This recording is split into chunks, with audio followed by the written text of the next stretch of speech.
Okay, hello everyone.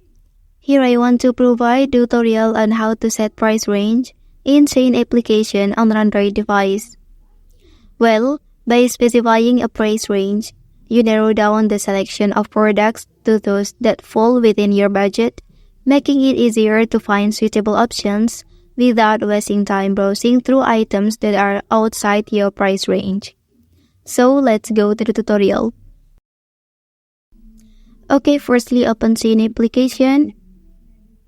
Well, in this main page, you can look for the products you need to buy. And then the way to set the price range, just tap on filter option. And then here, you can drag the slider to the left side or to the right side according to your need. Okay, after that, click down to show the result. Okay, that's the tutorial on how to set price range in Shein application on Android device. If you are helped by this video, don't forget to like and subscribe to get other information from this channel. Thank you.